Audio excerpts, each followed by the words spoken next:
시청자 여러분 안녕하십니까? 오늘은 말씀으로 본 한국 역사 강의 중에서 왜 히브리인들이 단군 조선으로 이주했는가 하는 제목을 가지고 말씀드리겠습니다. 1920년대에 고대 히브리어 문자가 새겨진 매우 특이한 와당, 그러니까 기와 지붕의 마구리, 막새가 평양 대동강유역에서 발견됐습니다. 여기 몇 개가 있네요. 이 히브리어는 현재 국립박물관 소장품 유물번호 215호와 국립광주박물관 유물번호 본 8464 9215번으로 소장되어 있습니다. 또 일본의 고문화 연구소 이우치 이사우 선생이 1987년에 국립중앙박물관에 기증한 고대 한국 와당에서도 발견되고 있습니다. 고대 히브리어 문자가 표기되어 있는 이 와당들은 히브리어 전문가이신 고 신사운 박사님, 서울대학교 종교학과 고 신사운 박사님에 의해서 해석되었는데, 다음과 같은 종교적인 내용들이 나옵니다. 하나님의 나라에 단결하여 들어가자, 도착했다, 성도가 모여 기도함으로 하나님 나라가 회복됐다, 또 우리 중에 사사가 통치한다, 이러한 뜻들이 있습니다. 어떤 분들은 이게 고대 히브리어 문자가 아니라고 그런 분들도 있는데, 확실히 고대 히브리어 문자입니다. 가령 여기에 가사라는 말이 나오는데, 이것은 조인, 뭉치자, 연합하자, 함께하자, 이런 뜻이고요. 이게 확실히 고대 히브리어 문자입니다. 이 내용들을 종합하면 놀랍게도 사사를 지도자로 하는 하나님 신앙의 공동체를 이룬 히브리 사람들이 이스라엘을 떠나 단군 조선의 평양 지역에 도착하였는데, 하나님을 섬기는 단군 조선 사람들과 단결해서 하나님의 통치에 들어가자 하는 내용이 들어있습니다.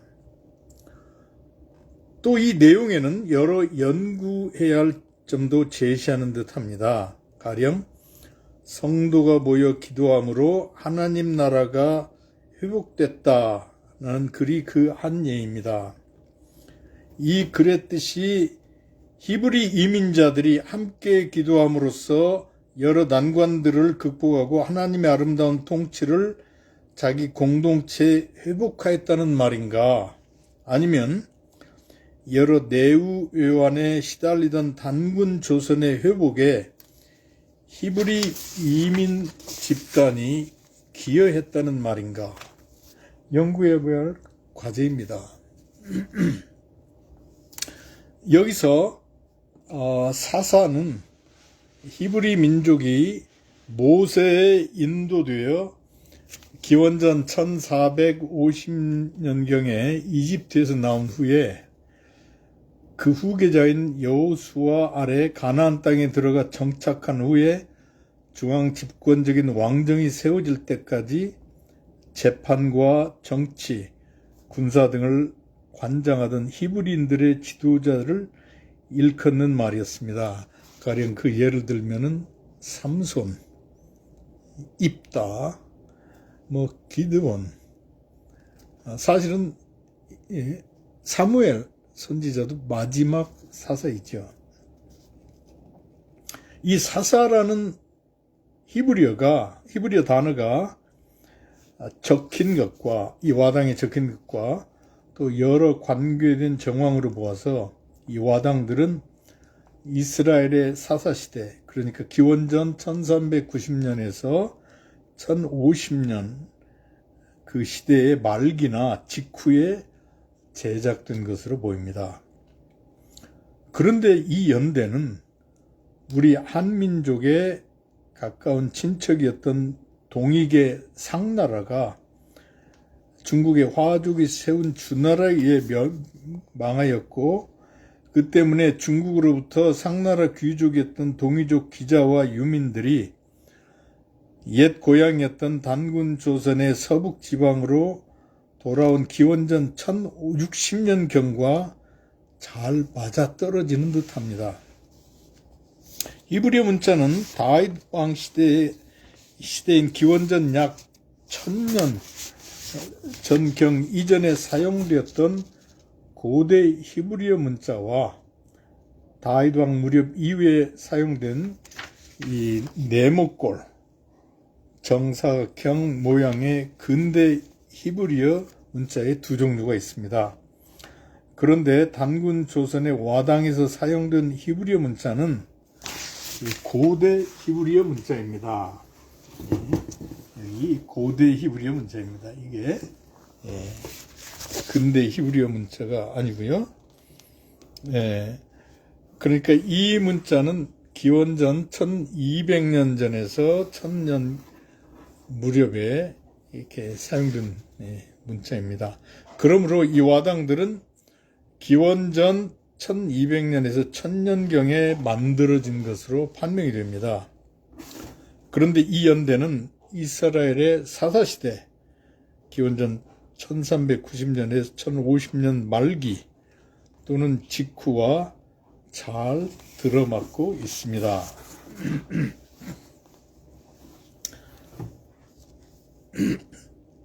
여기서 그 다음 이제 가나안 땅이 원래 자기 지역이었던 요파 텔아비브 지역에서 떨어져 나간 단 지파의 역사에 대해서 알아보겠습니다. 그러면 기원전 1200년에서 1000년경에 가나안 땅의 이스라엘 민족에게서 다른 지역으로 이주한 지파에 대한 역사적 기록이 남아있는 게 있습니까? 성경 사사기 18장 1절, 11절, 27절, 29절에 이 단 지파의 이 일부의 이동에 관한 직접적인 기록이 있습니다. 이 기록에 의하면은 여호수아가 가나안 땅을 지파들 사이에 나누어 주었을 때 원래 단 지파는 지중해 연안의 요파, 그러니까 지금의 현대의 그 텔아비브 지역입니다. 지금은 텔아비브와 요파가 통합이 되어서 이스라엘의 최대 광역시가 되었습니다. 그 지중해 연안의 요파 근처의 땅을 원래 단 지파가 자기들 몫으로 받았었습니다. 이 땅은 산도 있고 들도 있고 바다도 있고 모든 걸 다 가졌고 이스라엘의 요지에 위치하였고 매우 아름다운 이 비치와 젖과 꿀이 흐르는 땅이었습니다. 아주 좋은 땅이었습니다. 그런데 이 땅은 철기 문명을 가진 강력한 블레셋 사람들을 남쪽에 두고 있었고, 또 이스라엘의 지파들 중에서 제일 막강한 지파인 유다 지파를 이 서쪽, 서남쪽 사이에 두고 있어서 이 지켜내기가 굉장히 어려운 지역이었습니다. 이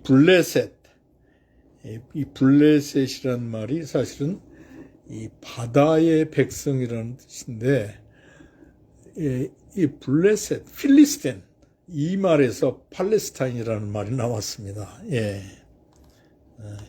이 블레셋 사람들은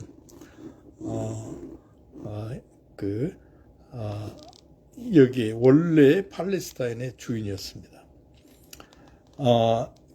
그런데 이 지역을 이 블레셋 사람들은 벌써 히타이트 사람들이 가졌던 강력한 철기 문명을 가지고 있었기 때문에 철제 무기가 있었고, 또 그래서 이 아주 단 지파가 이런 사람들의 침입을 싸워 이겨내면서 자기 땅을 지키기가 어려웠습니다. 그래서 성경에 보면은 이 단 지파의 지도자이고 또 그 당시 전 이스라엘의 사사였던 삼손이 당나귀 턱뼈를 가지고 이 블레셋 사람들과 싸우는 것이 나옵니다. 예. 철제 무기가 없으니 이 당나귀 뼈를 가지고 싸운 것이죠. 삼손이 아주 힘이 좋았기 때문에 당나귀 턱뼈를 가지고 싸웠습니다. 예. 그런데 이 삼손이 죽은 후에 이 블레셋 사람이 보낸 이 딜라일라라고 하는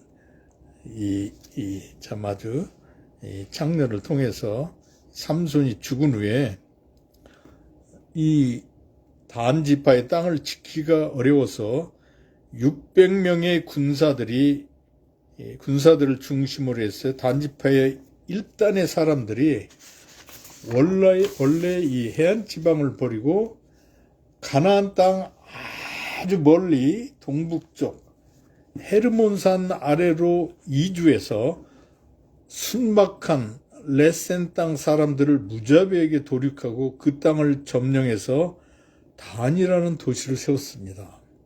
그리고 그때부터 이스라엘 전체 땅을 가리킬 때 이 북쪽의 단에서 남쪽의 부엘세바까지 그렇게 말했습니다. 단에서 부엘세바. 그런데 기원전 720년경에 아시리아 제국에 의해서 이 북쪽의 10지파가 이스라엘 10지파가 완전히 망하게 됩니다. 그때 이 단지파도 그 10지파, 멸명한 10지파에 속해서 다 망해버렸습니다. 아시리아 사람들이 이 10지파 사람들을 자기 나라 땅으로 가져가서 다 이방 족속들과 섞어서 이 이스라엘의 10지파 사람들은 정체성도 잃어버리고 신앙도 잃어버리고 모든 걸 다 잃어버렸어요. 사라졌습니다. 그런데 이때 아시리아 제국에 의해서 멸망하지 않았던 남쪽의 유다 왕국, 거기에는 유다 지파와 베냐민 지파가 있었는데 이 사람들도 나중에 한 150년경 후에 신바빌론 제국이 침략 왔을 때 완전히 포로로 잡혀가서 바빌론에 가서 70년 동안 포로 생활을 하게 됩니다. 근데 그 중에서 지도적인 인물들이 한 5만여 명이 유대와 예루살렘에 와서 다시 성전을 짓고 또 이 성곽을 짓고 또 하나님을 섬기기 시작합니다.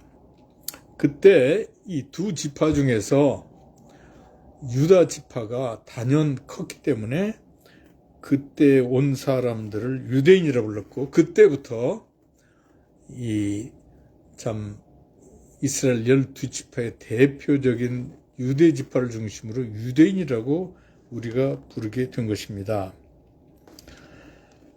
그런데 이 600 용사와 그들과 함께한 사람들이 북쪽 땅으로 떠난 후에 요빠 근처에 살던 단 지파 사람들도 이 어딘가로 떠났습니다. 그들이 어디로 떠났는가? 그것은 성경에는 기록되어 있지 않습니다. 그런데 우리 단군 조선의 이 와당이나 또는 한국의 창고시대의 여러 유물들, 또는 제도, 풍속, 말 여러 가지의 이 한국에 왔다 하는 것이 나타나 있고, 나중에 또 그중에 많은 사람들이 일본 열도에 가서 어느 시대에는 약 30만 명이 됐다 하는 이러한 기록이 있고, 1912년까지만 해도 그 단지파의 후손들이 일본에서 해마다 그 아브라함이 이삭을 하나님께 제물로 드리라 했을 때 그것을 이렇게 하나의 극으로 해서 재현하는 그 비슷한 그러한 일이 있었습니다. 예, 근대까지도. 하여튼 성경에는 이 단지파의 이 나머지 반이 어디로 갔는가 이게 나와 있지 않은데, 그런데 우리가 요한계시록 7장 4절에서 8절의 추측에 볼 수 있는 근거가 있는 것 같습니다. 이 요한계시록 7장 4절에서 8절 말씀에는 유대인들 중에 하나님의 인침을 받은 사람들의 수의 명단이 이렇게 쭉 나오는데 12,000명씩 전체 14만 4천 이런 쭉 나오는데, 유다 지파와 베냐민 지파도 들어가 있고, 그리고 잃어버린 이스라엘의 9지파가 나오는데 유독 단지파의 언급이 없습니다. 예, 그 단지파의 언급이 전혀 없어요. 그 북쪽으로 이동했던 단지파 반의 역사도 없고, 한국과 일본 쪽으로 이렇게 동아시아 쪽으로 온 것으로 보이는 단지파의 반에 대한 언급이 없어요. 그러면은 단지파 사람들은 완전히 상실된 것이냐? 근데 그렇게 볼 수가 없어요. 왜냐하면은 이 로마서 11장에 보면은 사도 바울이 26절에서 모든 이스라엘 사람들이 구원을 받을 것이다 이렇게 말하고 있습니다. 이 이방인들을 통해서 모든 이스라엘 사람들이 구원을 받을 것이다. 모든 이스라엘 사람들이니까 거기에 단지파가 포함이 되어 있는 것이죠. 예. 그리고 또 요한계시록 9장 요한계시록 7장 9절에서 10절을 보면은 헤아릴 수 없이 많은 흰옷 입은 의로운 주의 백성이 모든 이방인들 중에서 하나님을 예배하고 찬송하는 장면이 나오는데, 이 하나님께 돌이킨 이방인들을 단지파가 그들 가운데 스며들어 직간접적으로 신앙적으로 문화적으로 영향을 주고 도왔고, 나중에 사도들과 또 복음을 전파한 여러 주의 사람들과 선교사님들이 이렇게 이끈 것이 아닌가 생각이 드는 것입니다. 그러니까 이 단지파는 완전히 없어져 버린 것이 아니라 이렇게 많은 이방인들을 품고 거기서 놀랍게 나중에 부활하신 예수님이 선교 지상 명령을 주었을 때 이 사도들과 그 사도들을 통해서 참 복음을 얻은 사람들, 많은 분들이 선교하는 가운데 그분들과 합해서 이방인들을 하나님께 데려온 것입니다. 그렇기 때문에 이렇게 선교사님들을 통해서 우리 한국에 복음이 들어왔을 때 우리 한국 사람들은 창세기 1장에 창조주 하나님을 하나님으로 번역했을 때 마음을 열고 바로 우리가 알았던 하나님이다. 이렇게 기뻐하면서 영접하고 복음이 이 들의 불길처럼 일어났던 것입니다. 그리고 전 세계에 우리 한국에서 많은 선교사님들을 파송하고 또 전 세계에 스며들어서 이렇게 또 여러 가지 좋은 일도 하면서 사람들을 이렇게 세상의 많은 족속의 사람들을 하나님께 데려오는 것으로 그것을 볼 수 있는 것입니다. 에메랄드 같이 아름답고 풍요로운 지중해 항구 도시 요빠 지역에 살면서 항해술과 무역에 아주 능숙했던 단지파 사람들이 멀리 이방인들 사이에 나가 하나님 신앙에 영향을 끼쳐서 무수한 이방인들이 예수 그리스도를 통해 하나님께 돌이키는 데 공헌한 것으로 보이는 것입니다. 아멘, 할렐루야. 로마서 11장 29절로 기억이 되는데요. 하나님의 부르심과 은사는 후회함이 없으시니라. 돌이킴이 없으시다고 한 것입니다. 여러분, 하나님의 부르심과 은사는 철회함도 없으시고 후회함도 없으신 것입니다. 아멘. 이제 히브리어 와당이 단군 조선에 대해 말하는 것에 대해서 생각해 보고자 합니다. 대동강변에서 출토된 단군 조선의 히브리어 와당에 기록되어 있는 내용들이 단군 조선에 관해서 무엇을 말해주는가? 그것은 고대 히브리어를 사용했던 히브리 민족의 일부분인 단지파의 일부가 단군 조선의 통치를 흠모해서 여러 지역을 거쳐서 바닷길로 또는 육지길로 또는 두 가지를 섞어서 단군 조선으로 이주에 정착했다는 표시입니다. 어떤 분들은 어떻게 이스라엘에서 이 단군 조선에 평양까지 올 수가 있느냐, 그게 말이 되느냐, 지금부터 약 3100년 전, 200년 때 이렇게 생각할 수도 있겠습니다만은 2012년에 가덕도 신앙만 공사 때 가덕도의 신석기 시대의 이 공동묘지에서 이 많은 신석기인들의 뼈가 출토됐는데 그 중에 약 반이 49기 중에서 약 24기 뭐 이렇게 되는 이 뼈들이 우리 이 한반도의 토착민들, 이 남반계가 아니고 터키의 아나톨리아, 그러니까 성경에 에덴 동산이 있었던 그쪽에서 이주해 온 농경민이었다고 하는 것입니다. 그리고 이분들은 옥을 가지고 있었고 아름다운 토기도 있었고 이 농작물을 재배한 그 흔적이 나왔어요.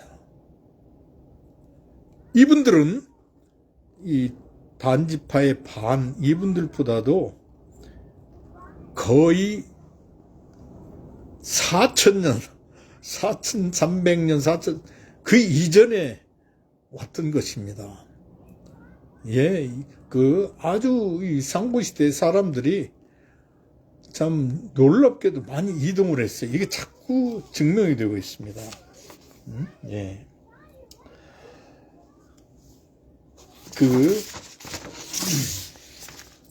요빠 근처에 남았던 단지파의 일부가 왜 거의 지구 반바퀴를 돌아서 이 험하고 많은 난관을 이기면서 단군 조선까지 이렇게 온 것일까요? 이것은 잠시 와서 이렇게 일 조금 하고 돌아가겠다는 그게 아닙니다. 그러기는 이게 너무나 먼 길이고 어렵고 그런 것이 아니고 이주에 온 것입니다.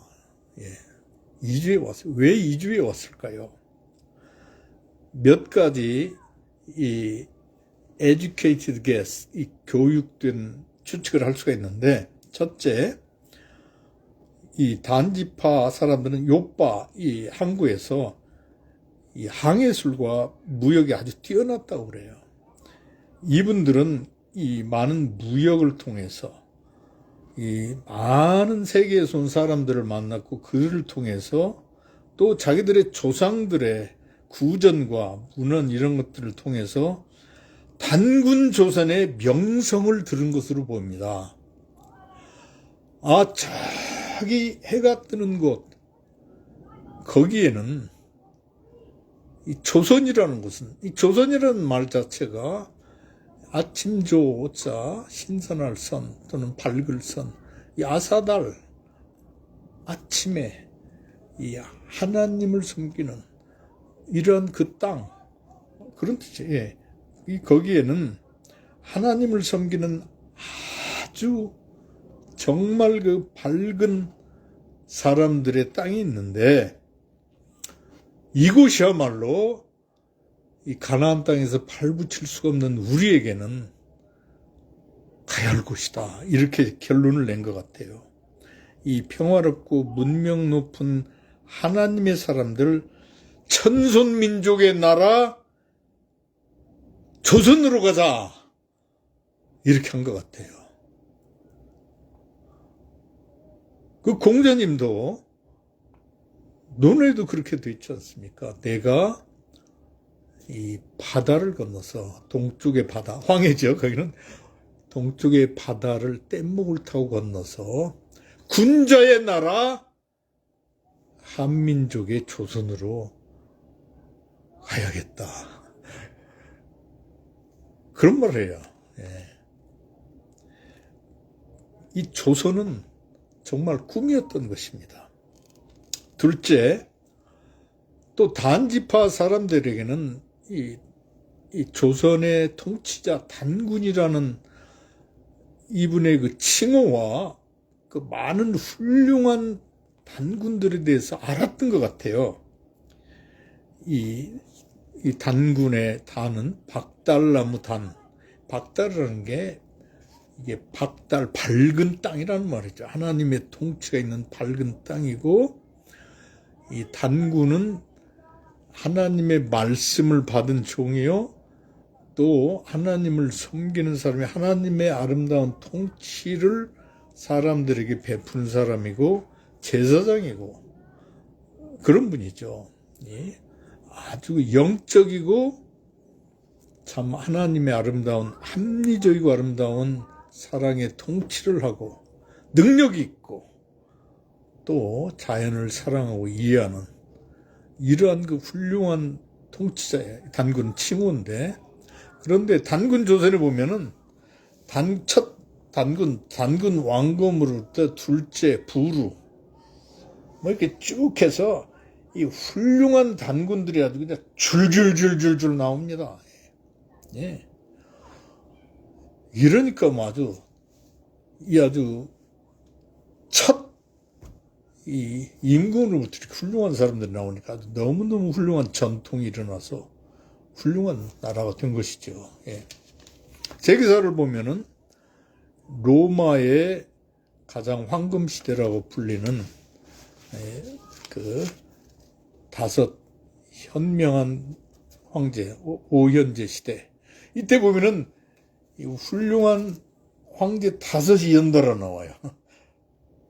그 다음에 중국사에서 최고의 시대라고 불리는 이 강희제, 옹정제, 걸륭제 이 시대 아주 굉장히 아주 뭐 각이 황제들이 어마어마하게 긴 세월들을 통치했죠.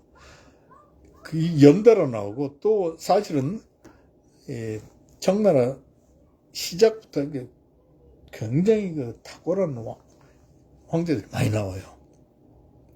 그런데 사람들이 모르지만 또는 많이 잊어버렸지만 단군 조선의 이 영적이고 실무 능력이 탁월하고 아주 덕이 많은, 참, 그래서 신인 왕검이라고 그래. 신인 왕검.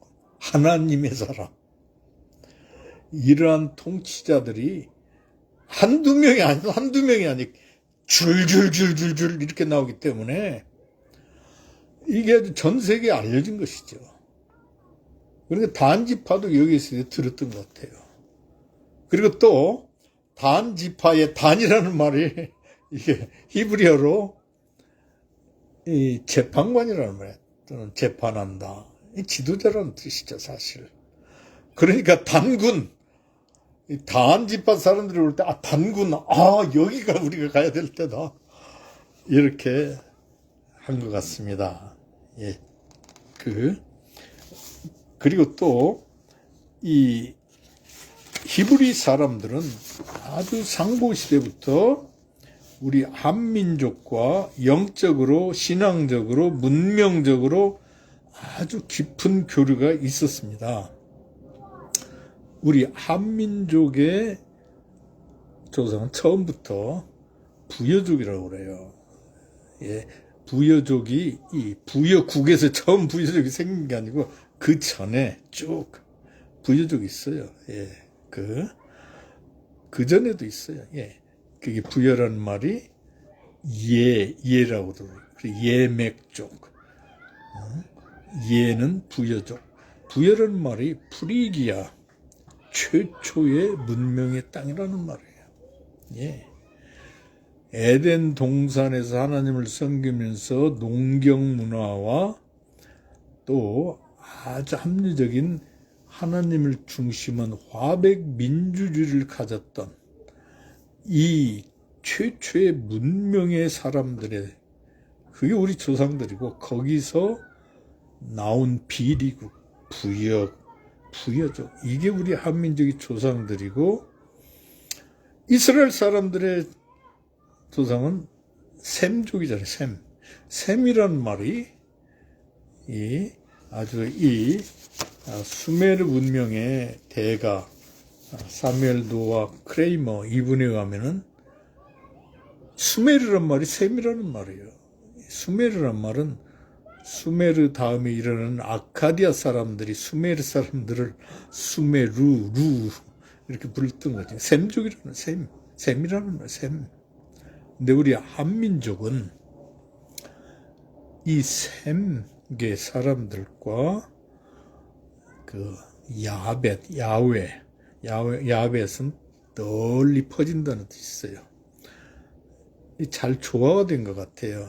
그래서 노아가 예언에서 말하기를 하나님을 잘 섬기는 셈과 하나님의 말씀대로 온 땅에 퍼져서 다스리는 야벳은 같은 장막에 거하리라 이랬어요. 우리 단군 조선이 에덴 동산으로부터 멀리 한반도에까지 이렇게 왔는데 셈족이 같이 또 오는 것은 다 너무나 놀라운 거예요. 그게 하나님의 원래 말씀하신 것이고 계획이죠 또. 그래서 이 시대에 우리 한민족은 이렇게 세계에 널리 퍼져서 하나님을 중심한 아름다운 신앙과 홍익인간의 이 아름다운 태도와 새마을운동이라든가 우물파기 아예 너무너무 좋은 일들 많이 이런 거 요새 세계 사람들이 한국 사람들 얼마나 좋아해요. 이분들 아주 좀 이것을 하도록 그렇게 한 것이죠. 요새 특히 이 참 해체 날 9.11 때로부터 이 전 세계가 미움과 정죄와 전쟁과 여러 가지 이 테러와 질병과 참 이 기후 문제와 모든 걸로 아주 너무너무 구렁텅이로 굴러가는데 이때 우리 한민족이 복음을 붙들고 하나님을 섬기는 세계 사람들과 이 사람들을 참 보듬고 통합하고 예수님을 통해서 하나님께 이끌어 올리는 이 놀라운 사명과 역사적 책임을 다해야 될 것으로 저는 확신합니다. 우리 한민족의 역사를 보면은 우리 안으로만 걸어 잠갔을 때 항상 어려움이 있었어요. 그것은 하나님의 뜻에 어긋나는 것입니다. 다행히 우리 한민족은 지금 한국 남한에 5,200만이 있고 북한에 2,500만이 있고 세계에 약 1,000만 있어요. 어떻게 세계에 1,000만 있느냐? 미국에 260만 있죠? 물론 이분들은 영주권자, 시민권자, 또 그 자손들, 미국 시민권 다 포함해서 260만이죠. 그리고 중국에 200만 정도가 있고, 그게 460만, 러시아에 한 40만, 500만이죠. 일본에 400만이 있습니다. 일본에 무슨 400만이야? 40만이지. 아닙니다. 일본에서 그 자녀들이 4대, 5대, 6대까지 나오는데 이게 전부 한국계예요. 미국에서도 2세, 3세 이거 한민족이 다 쳐져요. 그래서 260만이에요. 근데 일본을 할 때는 꼭 40만이라고 그래요. 왜 그래야 됩니까? 400만이에요. 400만. 그래서 이번에 일본 고시엔 고등학교 야구대회에서도 한국계 고등학교 거기가 챔피언 했잖아요. 아주 일본 400만 이분들은 일본을 주름 잡고 누비는 사람들이에요. 또 미국에서는 벌써 우리 한국어가 10대 언어이고 증가하는 비율이 가장 빨라요. 사람들이 한국말 배우는 사람들이 그렇게 많아요. 그래서 우리가 이 사명을, 시대적 사명, 이걸 꼭 해내야 우리 한국도 살고 이 북핵 문제도 해결이 되고 세계도 사는 것입니다. 그래서 특히 우리 한민족, 하나님을 섬기는 우리 한민족 사람들과 기독교인들은 특별히 하나님을 믿고 이 시대에 이 통합의 사명을 감당해야 될 줄 압니다. 물론 이것은 성서적인 통합이고 예수님을 통한 통합이고 성령에 의한 통합입니다. 혼합이 아니고요. 이것은